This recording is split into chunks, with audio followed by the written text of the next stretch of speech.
with your kids. Hola, ni hao, konnichiwa, assalamu alaikum, shalom, mahaba, ciao, bonjour, namaste, jumbo,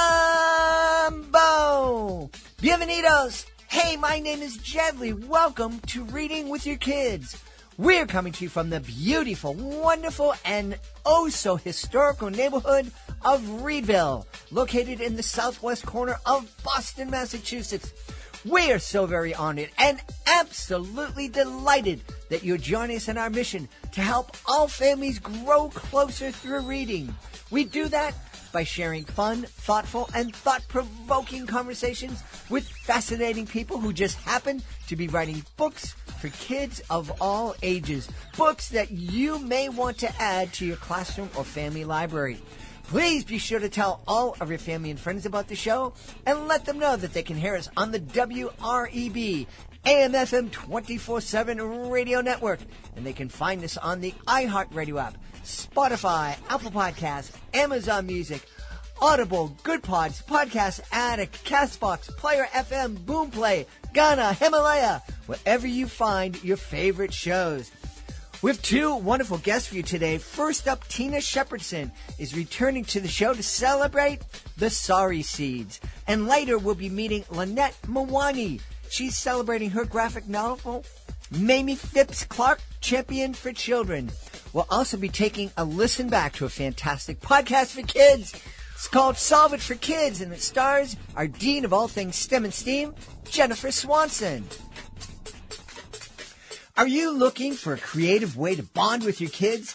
Let me tell you all about Drawing with Your Kids, the ultimate destination for artistic adventures. Join us as we dive into the wonderful world of children's books with renowned illustrators guiding you step by step. From beloved characters to whimsical scenes, unleash your imagination and create cherished memories together. Whether you're a seasoned artist or just picking up a pencil, there's something for everyone at Drawing with Your Kids. Please visit our website, readingwithyourkids.com, and click on the Drawing with Your Kids link at the top of the page and let the creativity flow. Drawing with Your Kids, where every stroke brings stories to life. An ancient prophecy, a giant quest, a plethora of hominins. 13-year-old Toby Baxter is in a foul mood, stuck in the middle seat on an 8-hour flight with mice and men as his only company. But everything changes when he's summoned back to River Home. Now he's in the middle of a giant uprising linked to his former arch-nemesis, Clygon. Toby must repair the sword, the lifeblood of River Home. Battling rebel giants, trolls, and a primeval snake, Toby's vacation becomes an epic adventure. Will his foul mood sidetrack him, or will he embrace his call to be a hero? Filled with humor, tongue-in-cheek dialogue, and heroic life lessons, Aloha, River Home, The Good Prophecy is a magical journey for middle schoolers and fantasy lovers alike. Dive into the latest quest in the adventures of Toby Baxter, Book 3, written by Tim Wright. It's now available. Grab your copy and embark on a mesmerizing adventure today. Visit your favorite bookstore or order online. Don't miss out on Toby Baxter's next thrilling adventure. Join us right now from the beautiful state of New York. Our guest is returning to Reading with Your Kids to celebrate her brand new picture book. It's called The Sorry Seeds. Please welcome back to the show, Tina Shepardson. Hey, Tina, how are you? Good, Jed. Thanks so much for having me again. I look forward to our talk today. I've been looking forward to having you back on. We had such a great time speaking a couple of years ago now, I think it's been. Yes, 2020, believe it or not. Wow. And that was at the height of the pandemic when everybody was locking down and kids like your daughter weren't getting to experience their graduations. And what a time. It really was. And in many ways, we all had to ride the wave and find our way through it, just like the kids did. Yep, absolutely. And I'm really happy that we're back because we're kind of talking about another wave that lots of kids experience when they do something wrong and they know they did something wrong and they don't know how to fix it. Yes. This story is actually based on a true story. I was that child that the main character is about, and it was my real first grade teacher at the time. Wow. Okay. So, Yeah. So walk us through. You can either walk us through the actual event or walk us through the event in the story. It's very similar. The book event is similar to my event, but of course, because it's a picture book, I added some things that I thought might help kids that I wished I'd had at the time, but I was only 5. So my teacher lived 2 doors down from me across the street and just had the most beautiful apple tree. And my friend and my friend is not included in the book, we just used me, would walk by it every day after school, knowing that she was still at school at work for a bit and just always wanted to try one. And so one day we did, and she was in the kitchen window. We didn't think she was home, but she was. And she said, "Tina, Kathy, what are you doing?" And I think our hearts stopped. And she had such a twinkle in her eye, and she said, "Let me walk you guys home." Well, we both lived, very close. So we dropped off my friend first. Then we went to my house, and my mother answered the door. And I remember my parents are from Europe, so they'd only been in this country for 5 years at that point. And all she knew was that my teacher was bringing me home, and it wasn't because I had done something favorable, if you will. Mm-hmm. So I had to go to school the next day. This was the fall of 1971, and I couldn't sleep. I didn't know how I was going to face her. So I did, and I told her I was sorry, and of course she accepted. And she was really great with kids. And later on in her career, I went back to the district I taught in the middle school, and she had switched to becoming a middle school teacher long before I came. And so there I saw her again, and we had become colleagues and friends. But the kids, she would tell the kids what I'd done, and they'd come to my class. "We heard what you did." So it was just, I felt our kids, sometimes we don't know what to say, what to do. We feel like we always have to say we're sorry, but it changes depending on sometimes the person.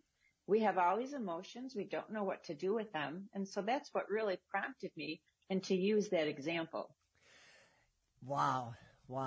I can just picture it now, middle grade kids coming in and saying, "Mr. Shepardson, you're an apple thief." They did.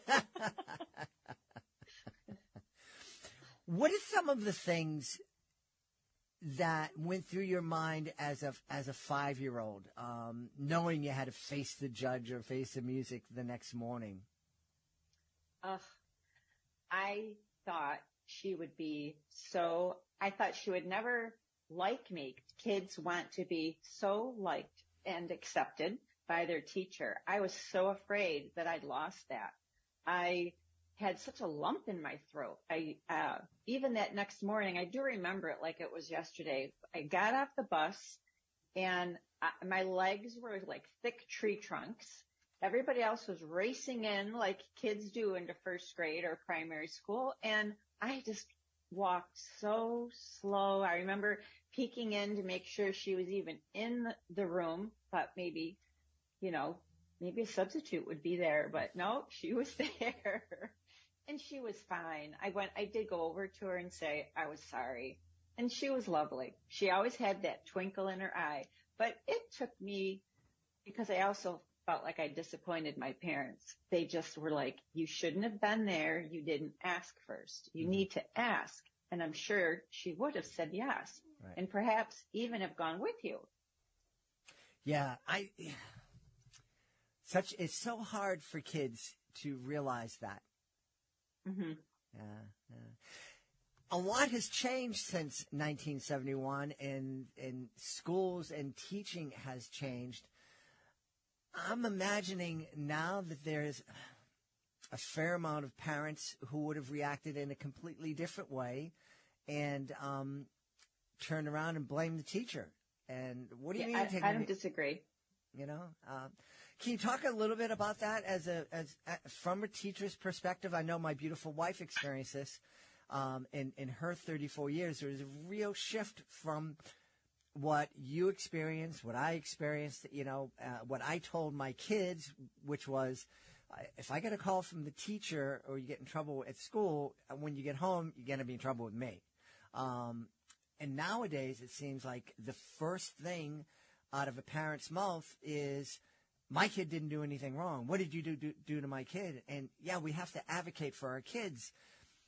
But we should probably trust the people we entrust our kids with for 8 hours a day are reputable people and people that should be trusted. I agree with you. My parents, Jed, were the same as yours. And over time, probably so I left teaching in 2021, like the last half of it really was where I started to notice that shift. And I noticed that I would speak to the kids if the incident happened in school or in the lunchroom. And I would say, I'm not here to judge, but I'm seeking to understand. Could you share with me what happened? And often the parent would call, and sometimes they would give me a history about the kid's relationship, things that went well or didn't go well, or they'd email me and say, could I talk to you about what happened today? You've hurt their feelings. And I really thought I had been professional, if you will, and calm, like my first grade teacher. I didn't take sides and ever do that, but it was more of always having to check in to make sure that I understood that their child either didn't do it or would never do it. And often, based on the conversation I had with the kids, they admitted their part in it. And we found a way together that they could move forward, especially if it was during a class activity. If it was in the lunchroom, I wasn't in there. So those times especially, I had to really listen to both parties. But the kids, I thought, were most of the time pretty good. But often the parent would call to question the process and that perhaps I had hurt their child's feelings.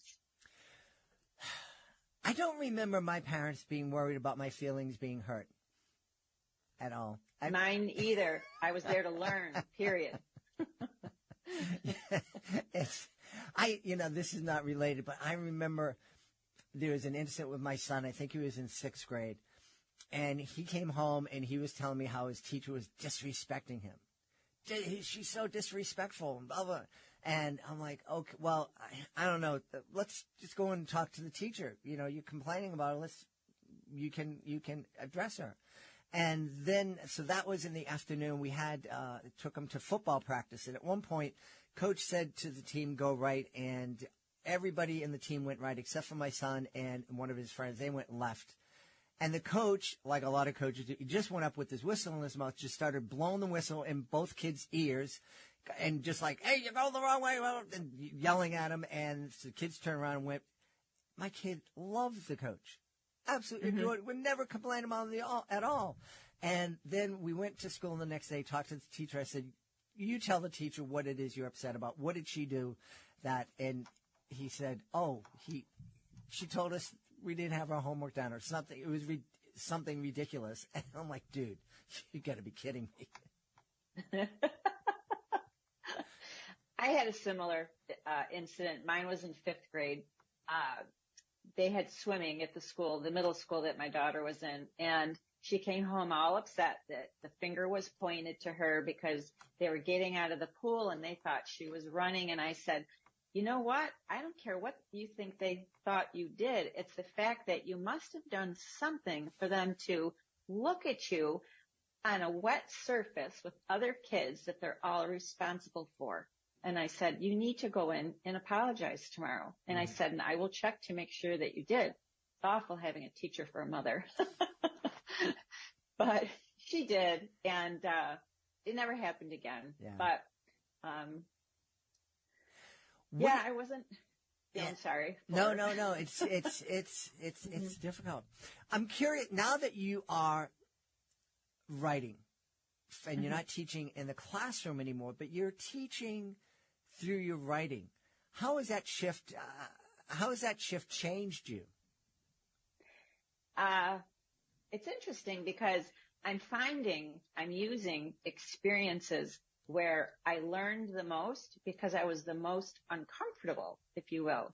And I think our kids today really are grappling with so much between their day-to-day lives, their social media lives, their sports worlds. Like, it's a very different world. You and I grew up in a much more simple time, if you will. I think today the kids are just bombarded with so much that sometimes it's hard for them to know how to handle things with so many things coming at them. Now that I'm home, I first needed to learn how to handle that refrigerator better because I was never around it as much and sitting much more. But I'm able to really just jot things down, organize things, and look at different topics that I think might add value to their young lives. And many of them are things that I have experienced. Is it the sense that now you're kind of able to pick your own curriculum or create your own curriculum and decide what it is you want to share with kids instead of being in a school where the opportunities for teachers to be creative are getting fewer and fewer? My last 5 years, in 2 of the 3 subjects I taught, we had gone to scripted programmings we purchased, but all of us who taught, for example, English, were doing the same book. We were on the same lesson, and we taught it almost the same way because you didn't have to read from the manual. You made it your own. But I wasn't able to pick my books anymore or the projects or the activities. Everything really had to be, Common Core aligned. So now I don't have to pay attention to that in terms of the content that I write about. Educational resources, teachers' guides, things of that nature, you still do have to pay attention that what you offer is aligned with the Common Core. But even just what I can post on Instagram, I'm having a ball just using Canva, just creating something that I think readers, will enjoy. And that part really was not a part of my day-to-day teaching the last really 5 years. Yeah. That was hard. I looked at my drawer of wonderful things I developed with other colleagues over the years, and it just couldn't be used anymore. Yeah. It's such a difficult time to be a teacher. There's so many, you absolutely want teachers to go in there and be teaching the subjects. And there are a lot of people complain with teachers that talking about this with kindergarten kids and all that. Right. So you want to have some guardrails, but you also don't want to stifle teachers' creativity because, whoever created that scripted guide it wasn't in front of Tommy in the second row of your class. And that Tommy, there was dynamics going on in his life and his relationship with Sally next to him and Amir on the other side that you needed to tweak. And you were there and you had that experience. And it's a shame that you weren't able to use that experience in your creativity in addressing those kids' needs. I agree with you. And the other point I'd like to add to piggyback what you've said is making connections with kids and adding value, building relationships is the biggest reason we're there while we're teaching. And so when you can't be creative, a lot of times kids can connect with you because of the way you deliver, because of, the personality you use when you deliver. But it's hard to do when it's all, I don't want to use the word dictated, but when it's all written out and in the direction that you need to go and the questions that you need to use, it takes away from that. And often I felt like kids didn't connect with the learning the way they'd had years ago. Yeah, I can absolutely see that. I'm remembering a time. Certainly, there's no script in Reading with Your Kids, and anybody who's listened to 10 minutes of it knows that. We had an intern from Emerson College, wonderful, and we were preparing to do an interview together, and my daughter was helping at the time, and this young woman who was interning asked, well, can I see the script before we go in to do the interview? And my daughter just laughed. She put her head down and shook her head and was laughing. And the intern said, what did I say? And my daughter said, he never uses a script. Even when he's in a show on stage, he doesn't use a script. But that's the thing, you know, if I were following a script, if I just had a list of 10 questions here, we wouldn't be talking right now about this subject, because we would have just been talking about how can we help kids express their sorrow and all of that. You follow it, and you have, you know, maybe one class period or 2 class periods, depending on how involved the lesson is within the module. So, no, I agree. Yeah. So how did you help your daughter learn to kind of accept responsibility for herself? Did you use this lesson with her when she was younger, or were there other things that you taught her with? But both my husband and I was very consistent with what I did at school and what I did at home, in the sense that I would always say to her, I'm not trying to judge what happened. I'm trying to seek to understand what happened and help you go from there. And after she'd talk about it, I would ask her, do you see the role that you played? Or is there something that you would do the same if it happened again? Or is there something that you would do differently? And often she could tell me what she would do the same and what she would change. And then I would say to her, is there something that you feel you need to say to that person or these people? She was always really good about it. Yeah. Do you think that the conversations you had with her when she was very young, and you're reading books with her and you're asking her questions about what was happening, do you think those conversations made the conversations about these difficult times when she made a mistake or was involved in something easier for her and also easier for you? I think when you, as with any parents or teachers or librarians working and reading with kids, when you build that rapport and you make that connection, and they see that you're not going to judge them or come down on them like a ton of bricks, they feel safe and they feel they can trust coming to you through stories and through their everyday experiences over and over again. I think that helps as they age and grow and mature. Yeah. I absolutely agree. I think it's and it's the real reason I launched Reading with Your Kids. I knew Reading with Your Kids helped them become readers, but I didn't realize all the other things all the hours that I spent reading with my son and my daughter helped with, you know, that those conversations when they were 5 and 6 helped with the conversations I had to have with them when they were 15 and 16 and 17. Don't you miss it? Those tiny years? I do. I do too. Yeah. I do too. Yeah. And then we would have our favorite books that we would revisit just about, you know, certain topics. And I loved when she and I could have repeat conversations, because it would change each time we read the book because she had grown. Mm-hmm. So that I also liked, and know if we'd not reread that book, if it didn't have that rereadability factor, we would have missed those conversations maybe. Yeah. Wow. This is so, you know, I think Sorry Seeds, what a treat for kids and for adults just to have that conversation, because every kid's going to have to learn how to say, I'm sorry. If they don't, they're going to have a sorry life. It's a life skill. There are so many life skills that we need to learn along the way. And let's face it, you and I are adults and we're still using those words, or finding that right way to take ownership for our actions when we need to. Yeah, so important. Well, one of the things I need to do is to ask you to tell us where we can go to find out more about the Sorry Seeds and find out more about all the great things that are coming from your imagination. Oh, thank you.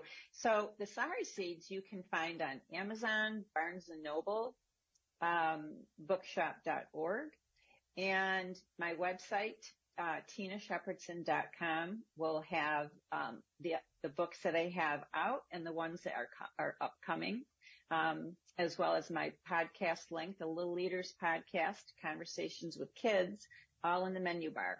Awesome. We've had a great time speaking to the author of The Sorry Seeds. Our guest has been Tina Shepardson.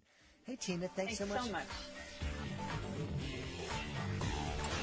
Hey there, families! Are you looking for an exciting way to bond and learn together? Look no further than our STEM is Family Fun video series. Join us as we explore the fascinating world of STEM through hands-on activities right in your own home. Our series features lessons from experts at renowned institutions like the San Diego Children's Discovery Museum, the National Children's Museum in Washington, D.C., and Children's Museum Houston. From making homemade rainbow bridges to creating an oboe out of a straw, there's something for everyone in the family to enjoy. So grab your lab coats and get ready for an adventure. Go to readingwithyourkids.com and click on the STEM is Family Fun link at the top of the page and let the learning and laughter begin. STEM is Family Fun, where learning and bonding go hand in hand. Before we invite our guest into the studio, I would love to invite you to visit a very special website. It's clownswithoutborders.org. Clownswithoutborders.org. This is a group that I absolutely adore. I am part of Clowns Without Borders, and I had the honor of being part of the 2023 tour of El Salvador. I had so much fun joining with artists from all over the world to bring a smile to people who really needed it and really appreciated it too. And we would love for you to join us as a monthly Joy Maker. The Joy Makers, they're a family of people just like you who love to laugh and make other people feel good. So please take a moment and visit clownswithoutborders.org and consider joining me as a Joy Maker. Join us right now from the beautiful state of New Jersey. Our guest is here today to celebrate her new graphic novel. It's called Mamie Phipps Clark, Champion for Children. Please welcome to the show, Lynnette MaWhinney. Hey, Lynnette, how are you? Hey, I'm great. Thanks for having me on. How are you? I'm wonderful. I should say Professor MaWhinney or Dr. MaWhinney. It's okay. We're friends here, but those are my titles. Well, this is great. Lynnette is not only is a children's author, but she is also a professor at Rutgers. Mm-hmm. Rutgers, Newark. Yeah, Rutgers, Newark. And you are in the business of training teachers to be teachers. I am. So I started out my career as an English teacher myself in Philadelphia for a number of years, and then I went on to get my PhD in urban education. And so now since 2007, I've been doing a professor for those who are in teacher education. So anyone who's looking to get certified in secondary education, ESL bilingual, elementary early childhood, that has been my jam. And it's been an exciting ride. Awesome. Well, my beautiful wife, folks who listen to the show know that my beautiful wife retired after 34 years teaching in the Boston Public Schools. And so I guess she was right in that urban education field that Mm-hmm. you are talking about. Just, I definitely want to get into talking about your graphic novel, but can you let folks know the distinction, other than just the fact that urban schools are in cities, the distinction, what's the difference, the main difference between an urban school compared to a suburban or rural school? Well, so if urban education specifically does mean for the sector of, it depends on like density of population, right? But we know that in urban sectors, there are other variables to consider, especially within the education classroom, of how to best support students, but also thinking about the beauty and the assets within urban sectors, where I think is often talked about in a pretty deficit matter. There's a lot of assets that are in that space. But when it comes to training, oftentimes we talk about like justice-oriented approaches and social justice. and how do things intersect within the classroom. So anyone who gets trained as a teacher through a teacher education program can teach anywhere. They can teach in the rural sector. Actually, rural spaces have very similar variables to think about when dealing with the urban sector, or they can teach in the suburban sector. They can teach anywhere, right? But it's just a specialized lens of thinking about urban spaces and urban students and learning. Yeah. My daughter went to a really neat school, it's an international school, and it's very small, right in the heart of downtown Boston. And they did a really good job of utilizing being in the city for their campus. There were only 250 kids in the school, and half of them were international students. And they were actually, the school itself was in a brownstone. So it was a space that people lived in as a family home. But they utilized the Boston Public Library and getting in partnerships with the different businesses that were in downtown Boston. So they made a really good use of being in that area. That's amazing, and that's what it's all about, right? And so. Yeah, that's exciting to hear. And did they have a great experience there? She had a wonderful experience, and we also hosted a number of the international students in our home. And as a result of that, now we have family members in Italy, in Amsterdam, in China, and Japan, all over the place. I love that. Yeah. I love that. So let's talk about Mamie Phipps Clark. Who is this amazing person? Well, she's an amazing person that has an influence on a lot of our lives, but most people don't know about her. So Dr. Clark was married to a man named Kenneth Clark. So oftentimes in history, their names are put together as Kenneth and Mamie Clark. But she's kind of been pushed to the background. But what she's known for was the black doll, white doll experiment. So this is a very famous experiment that happened where they went into segregated schools, because at the time schools were segregated. This is before Brown versus Board of Education, which desegregated schools, and asked, black children with dolls, one being white, one being black, like, who do you see yourself as?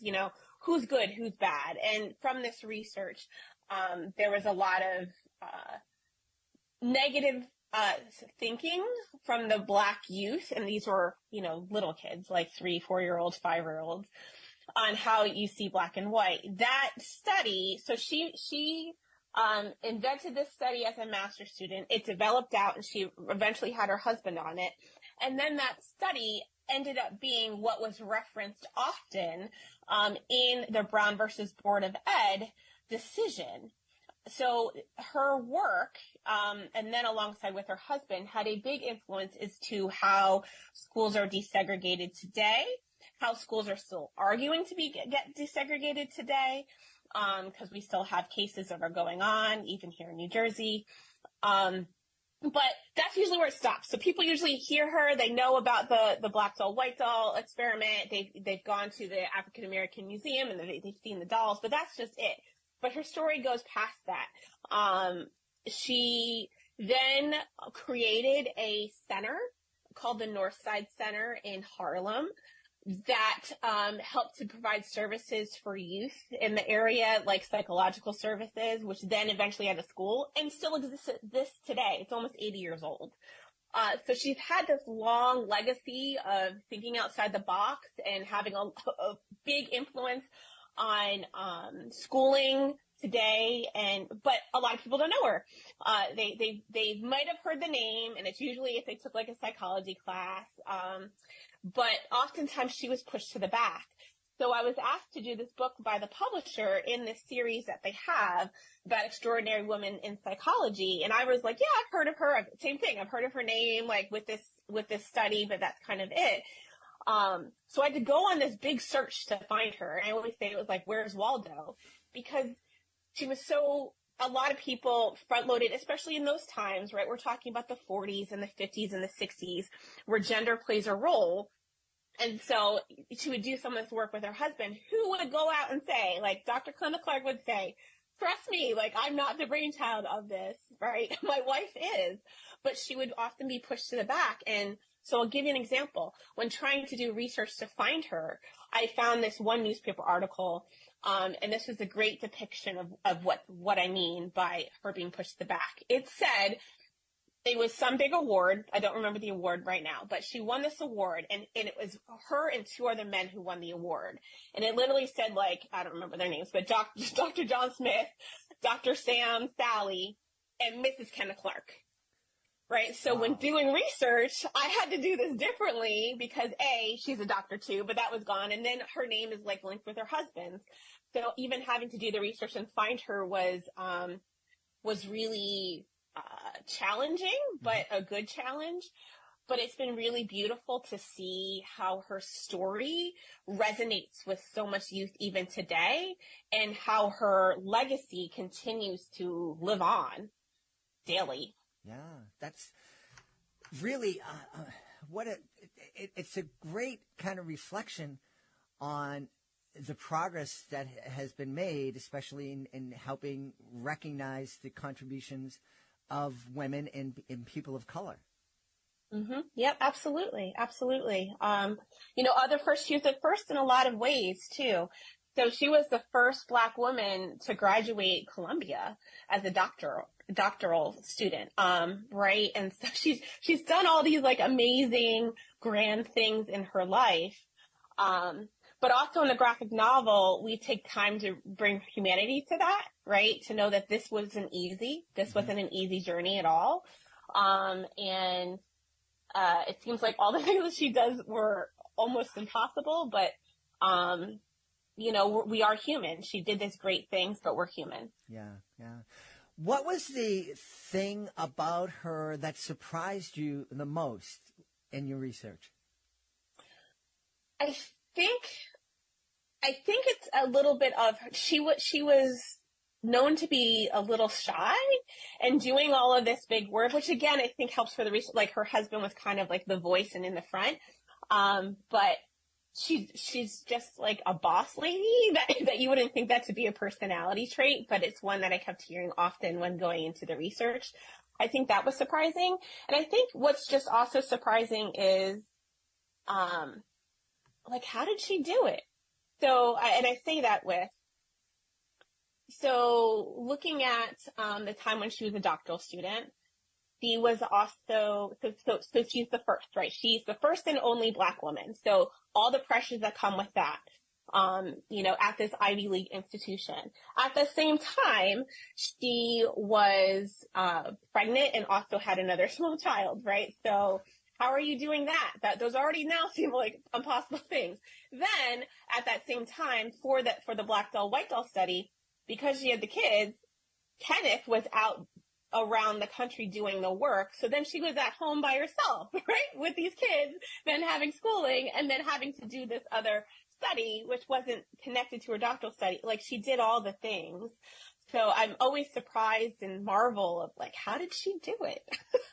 So I think that's another shocking. That is, I certainly haven't graduated with a doctorate, and I don't know what it's like being a woman. I do know what it's like raising kids, and having little kids at home is tough. It's a lot of work, and doing all that other stuff on top of that.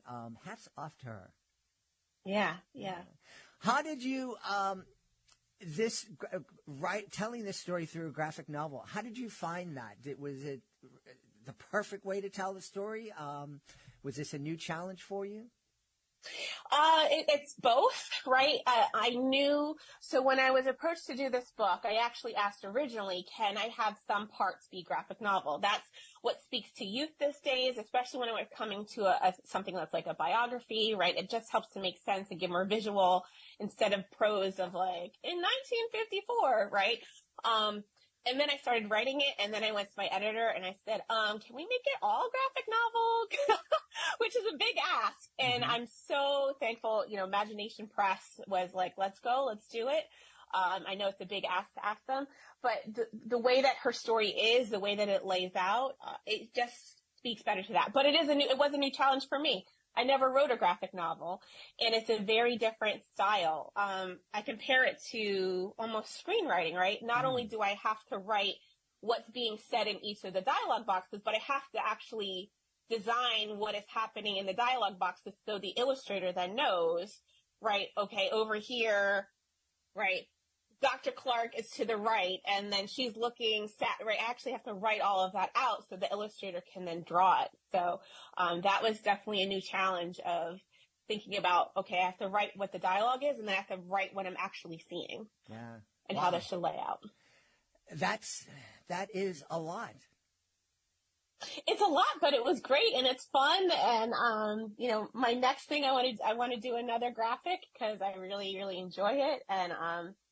And in this graphic novel in particular, I also wanted to speak to youth, but also have this be a tool that teachers can use well too. So after each chapter, there are activities there. Mm-hmm. So it can engage folks, and, who's reading it, the youth that are reading it, to go out. So there is a little prose with the activities, but they're all set to design to go out in the world and do something that's connected to our story. One of the things I share a lot when we celebrate graphic novels here in the show is that I didn't appreciate that when my son, who's now 30, was devouring graphic novels and manga and anime and comic books, I didn't appreciate the fact that he was actually reading. And while I supported it and took him out to the comic book shops and brought home comics and graphic novels, I would oftentimes go into his room and say, dude, can you please just once read a book without pictures?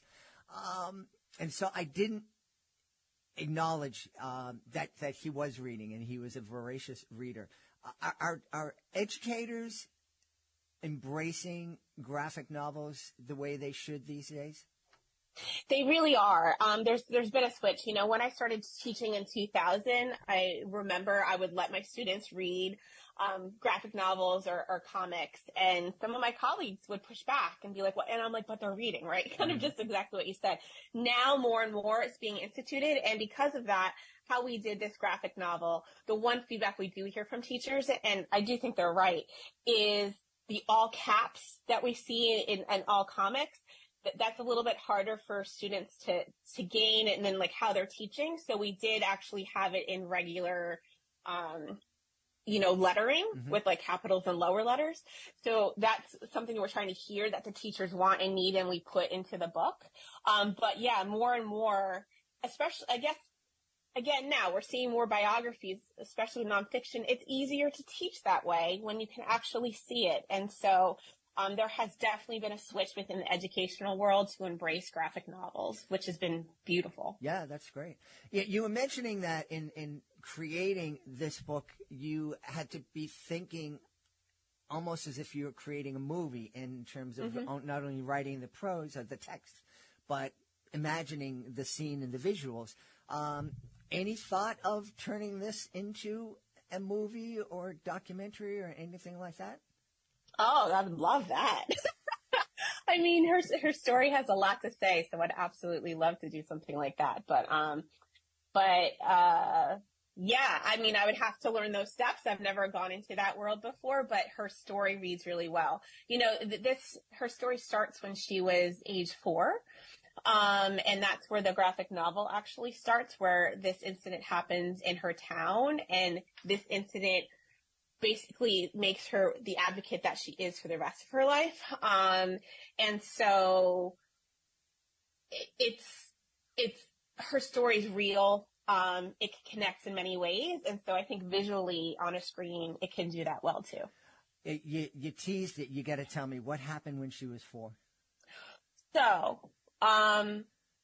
what happened was that she had, unfortunately, there was a lynching that happened in her community. Now, she didn't see it, she didn't witness it, but she was in the midst of hearing everything. Now, after this lynching, what happened in her community is that she went to sorry, I just lost my train of thought. What happened in the community like raised up against this. So this was, she's from Arkansas. So this was the black side of the community, the white side of the community actually rose up together and said, we will not have this in our town, and advocated. And since then, they never had a lynching from that moment. But her being in it, hearing it, witnessing it, seeing the advocacy that was happening around it, that made her think of how can she work well for, youth, particularly Black youth, but how do we be an advocate in her life? And all her work throughout her life was really around advocacy. That's an amazing story. I can't imagine being 4 and hearing about that. Yeah. It's a lot, but she did something with it, right? She made something that was tragic into good, but that was also a challenge of a graphic novel, right? She didn't see it, she didn't witness it, but how does she hear it from a 4-year-old and writing it from a 4-year-old's perspective? Mm-hmm. So that was an interesting writing challenge. Yeah, I imagine. I'm curious too, now that you've shared with us how Mamie's kind of reason for becoming an advocate. What about you? What has spurred you on in your life of advocacy? Yeah, a lot of my advocacy has been around youth. And for me, it kind of started, my original schooling days were not good ones. And so I really wanted to be the teacher that I never had and never saw. And so that's kind of where my trajectory starts. But what's been beautiful in all of this and working with current teachers, people who want to be teachers, being a teacher myself, and what that means is getting to see all of these amazing people who are in the classroom, right, who are doing these great works and continuing to advocate for youth. So what's great about my advocacy is that I can then see how other people are continuing to advocate for youth, which has been beautiful. But that's what it was for me. It was like not a great start. And, but luckily a little bit later into my schooling career, I had some amazing teachers who surrounded me with love and like showed me how to really embrace learning and teaching and go from there. But that's what it is. I wanted to give the world what I didn't have originally. And what can we do to help make our schools and our education system better for all kids?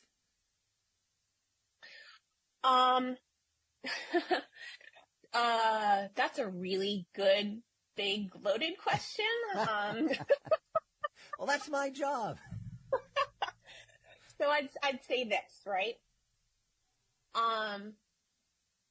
Education is this interesting space where everyone's gone through it, and because they've gone through it, people often think they know it. So I often link this to, I've had surgery. It doesn't necessarily mean I can be a surgeon, right? Mm-hmm. So I think one thing that we can do is trust those who are in the spaces, trust the teachers and the administrators who are doing the hard, good work, and help to lift them up. It's not easy. I think during COVID, people realized how not easy it is for educators. So yeah, help to advocate and lift up, those who are doing the work so we can be better for everyone, because education does touch everyone, right? So that is, I think, one takeaway. I can talk a lot about this, but that's one thing. Well, I think that's a really important one, and it's something that we've talked about here on the show. I know one of the things that my wife noticed in her career was the real change. When she started, it felt more like a partnership for her, that she was working with the parents to help educate the kids. And as she went on, say the last 10 or so years, it seemed that every time a parent came in, their fists were up, ready for a fight, as opposed to let's sit down and work out and how can we best serve your kid. Yeah, and the thing is, parents are coming in because they love their kids. Mm-hmm. Teachers are there because they love their kids. So everyone actually has the same mission, right? And so how do we work well together to get that mission for the youth done well? Yep. Tell us where we can go to find out more about Mamie Phipps Clark, Champion for Children, and also find out more about you. Sure. So you can go to my website, LynetteMaWhinney.com. That's Lynette with 2 N's. You can also go on my Instagram at LKMaWhinney, And wherever books are sold, you can get a copy. So please get a copy for you, get a copy for your teacher in your area, and to share the wealth. Yeah, I think this is a great, you should get 3 copies, one for you, one for your kid, and one for your teacher, so you can co-read it together and have great conversations. Love that. Yeah. Absolutely. We had a great time speaking to the author of Mamie Phipps Clark, Champion for Children, a new graphic novel from our guest, Lynnette MaWhinney. Lynnette, thanks so much for being with us. Thanks for having me. I appreciate it. Right now, we're going to give you a sneak peek at a fantastic podcast you want to check out with your amazing and curious kids. It's called Solve It for Kids. You can find out more about the show at solveitforkids.com. Right now, listen back to an episode that originally aired here on Reading with You Kids, where we interview astronaut Katie Coleman. Hey, Katie, we have another question from another one of our team members. His name is Derek, and he's 7 years old. Hi, Katie. My question for you is, have you ever seen an asteroid up close while you're up in space? Derek, that is a great question. No one has asked me that. I have seen evidence of asteroids when I was up in space. And the place we see them, I mean, asteroids are, I mean, they're really, they can be really, really tiny, like grains of sand, or they can be big, giant things like we see in the movies, or they can be meteors that are falling down to Earth and burning up mostly before they get here. But we would actually see little tiny little dents in our windows from micrometeorites, we call them, instead of asteroids. And when spacewalkers are out, they actually see those little marks all over the space station. So we are in space with the asteroids. We don't really get to see them, but we do see evidence. Oh, that's cool. That's cool. That is really cool. Hey, we hope you've enjoyed this episode of Reading with Your Kids, and will join us for the next exciting episode of the show. In the meantime, we would love it if you could connect with us on social media. Facebook.com/readingwithyourkids, at Reading With Your Kids on Instagram and TikTok, and at Gently Magic on Twitter. We also have a great YouTube channel, youtube.com/readingwithyourkids. You heard a couple of references earlier in the show about our Drawing with Kids project and also our STEM is Family Fun project. You can find all those videos at our YouTube channel, youtube.com/readingwithyourkids. We'd also love for you to visit our website, readingwithyourkids.com. When you get there, you can check out our blog, download our free online magazine, visit our Reading with Your Kids Certified Great Read Wall of Fame, and use the contact button at the top of the page to let us know what you love about the show. Let us know what we could be doing better, and let us know who you would like to hear on a future episode of the show. And if you are an author or an aspiring author, we would love it if you could click the Authors Click Here button up at the top of the page to find out how you can be a guest. Being a guest, it's fun, it's easy, and it gives you the chance to tell thousands of Kidlit fans all around the world about your fantastic children's book. You can also find out about our very effective and incredibly affordable promotional services. I want to thank the folks who made today's show so wonderful. Of course, we'll start by thanking our guests, Tina Shepardson and Lynnette MaWhinney. Also want to thank my team, Fatima Khan, Chris Doherty, Rory, Grady, Judy Hu. I want to thank my beautiful wife for all of her support.